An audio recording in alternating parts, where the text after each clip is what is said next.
రెస్టారెంట్లో బిర్యానీతో పాటు ఇచ్చే రైతా అంటే అందరికీ నచ్చుతుంది కదా అండి.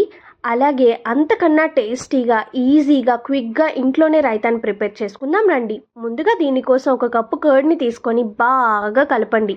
అది స్మూత్ కన్సిస్టెన్సీ వచ్చేంత వరకు కలిపి అందులో కొంచెం వాటర్ని మాత్రమే యాడ్ చేయండి. రైతాకి కర్డ్ థిక్గా ఉంటేనే బాగుంటుంది. సో అందులోనే చిన్నగా తరిగిన ఒక ఆనియన్ను, ఒక పచ్చిమిర్చిని, అలాగే తురిమి పెట్టుకున్న క్యారెట్ను మరియు చివరిగా కొంచెం కొత్తిమీరను కూడా యాడ్ చేసి అంతా బాగా కలపండి. చూడండి, వీడియోలో చూపిస్తున్న విధంగా థిక్నెస్ ఉంటే సరిపోతుంది. అలా అంతా బాగా కలిసేలాగా మిక్స్ చేసి చివరిగా రుచికి సరిపడా సాల్ట్ని కూడా వేసుకోండి. సాల్ట్ యాడ్ చేసిన తర్వాత ఒకసారి మళ్ళీ అంతా బాగా కలిపి సర్వ్ చేసుకుంటే చాలా బాగుంటుంది. పర్ఫెక్ట్గా వచ్చింది, చూసారు కదండి. ఇది మా స్టైల్లో చేసే రైతా. మీరు కూడా ఒకసారి ట్రై చేసి ఎలా కుదిరిందో కామెంట్ చేయండి. మాకైతే సాల్ట్ సరిపోలేదు, అందుకే మళ్ళీ యాడ్ చేసాం.